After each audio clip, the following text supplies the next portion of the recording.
Systém Windows 7 obsahuje nové funkcie a vylepšenia, ktoré umožňujú jednoduchšie zmeniť nastavenia, aby počítač fungoval tak, ako chcete. Dobrý deň, som Charlene Shepard, spisovateľka z týmu systému Windows. Počas nasledujúcich 5 minút vám ukážem, ako môžete zmeniť nastavenia počítača a niektoré nové nástroje, ktoré môžete použiť na optimalizáciu činnosti počítača. V systéme Windows 7 je stále hlavným miestom na zmenu nastavení ovládací panel.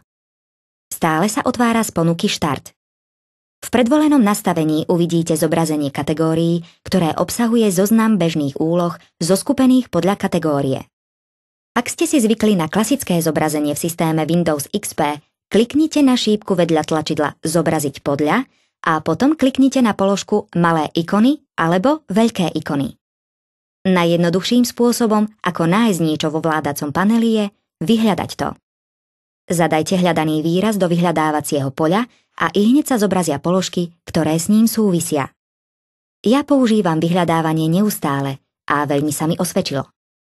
Položky ovládacieho panela môžete vyhľadať aj v ponuke Štart. Stačí zadať hľadaný výraz a kliknutím na výsledok prejsť priamo na hľadané nastavenie. Niektoré položky ovládacieho panela majú v systéme Windows 7 nový názov. Napríklad funkcia Pridanie alebo Odstránenie programov sa teraz nazýva Programy a súčasti. Okno Zobrazenie je teraz rozdelené na dve stránky. Pomocou stránky Prispôsobenie môžete zmeniť pozadie pracovnej plochy, farbu okien, zvuky a šetrič obrazovky. Stačí kliknúť pravým tlačidlom myši na pracovnú plochu a potom kliknúť na tlačidlo Prispôsobiť. Pomocou druhej stránky s názvom Zobrazenie môžete upraviť veľkosť textu a rozlíšenie obrazovky. Stránku Zobrazenie môžete otvoriť zo stránky Prispôsobenie, alebo ju môžete vyhľadať kliknutím na tlačidlo Štart a potom zadaním slova Zobrazenie do poľa Hľadať. Po nastavení počítača požadovaným spôsobom je dôležité udržiavať ho v optimálnom stave. Systém Windows 7 poskytuje viacero nových nástrojov, ktoré môžu pomôcť spravovať počítač. Priečinok, zariadenia a tlačiarne umožňuje na jednom mieste zobraziť, spravovať a používať všetky zariadenia pripojené k počítaču, ako sú tlačiarne, telefóny a ďalšie zariadenia. Stačí kliknúť na tlačidlo Štart a potom kliknúť na položku Zariadenia a tlačiarne. Nová funkcia v systéme Windows 7 s názvom Device Stage posúva spravovanie zariadení ešte o krok ďalej. Device Stage predstavuje jednoduchý spôsob zobrazenia stavu kompatibilných mobilných telefónov, prehrávačov hudby a ďalších zariadení. Môžete tiež zobraziť zoznam vecí, ktoré môžete robiť s každým zariadením a skutočný obrázok zariadenia. V systéme Windows XP a dokonca aj v systéme Windows Vista sa často zobrazovalo veľa automaticky otváraných hlásení. V systéme Windows 7 sa zobrazuje menej automaticky otváraných hlásení, pretože centrum akcií umiestňuje všetky hlásenia na jedno miesto. Kliknutím na ikonu príznaku môžete zobraziť dôležité hlásenia. Keď otvoríte centrum akcií, zobrazia sa oznámenia aj odporúčané riešenia problémov. K dispozícii sú tiež prepojenia na údržbové úlohy, ako napríklad zálohovanie súborov alebo kontrola aktualizácií. A ak máte problém s počítačom, vyskúšajte nových poradcov pri riešení problémov so systémom Windows 7.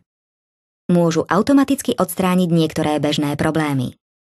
Ak napríklad nepočujem zvuk počítača, môžem spustiť poradcu pri riešení problémov s prehrávaním zvuku. Vyhľadá zdroj problému a potom sa pokúsi odstrániť ho za mňa, alebo odporúči iné miesta, kde môžem získať pomoc, ak sa mu nepodarí odstrániť problém automaticky. Začnem kliknutím na položku Riešenie problémov v centre akcií.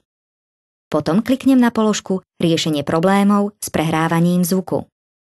Spustenie poradcu pre riešenie problémov bude trvať niekoľko sekúnd a potom zobrazí výsledky. Viem, že to pravdepodobne počúvate neustále, ale nezabudnite zálohovať počítač. Väčšina z nás má cenné súbory ako napríklad obrázky, dokumenty, hudbu a videá uložené v osobných počítačoch. V systéme Windows 7 môžete zapnúť automatické zálohovanie a iba 3 kliknutiami pomôcť ochrániť tieto súbory. Ak ste používali systém Windows XP, možnosti zálohovania sú podobné, ale jednoduchšie sa používajú. Ak ste používali systém Windows Vista, všimnete si, že sa už nepoužívajú žiadne neurčité kategórie. Systém Windows 7 zahŕňa súbory v bežných umiestneniach, napríklad na pracovnej ploche a v knižniciach, ktoré automaticky obsahujú obrázky, dokumenty, hudbu a videá. Zálohovanie môžete prípadne prispôsobiť výberom jednotlivých jednotiek a priečinkov, ktoré chcete uchovať v bezpečí. Môžete tiež naplánovať automatické zálohovanie obrazu systému, čo je v zásade bitová snímka celého počítača.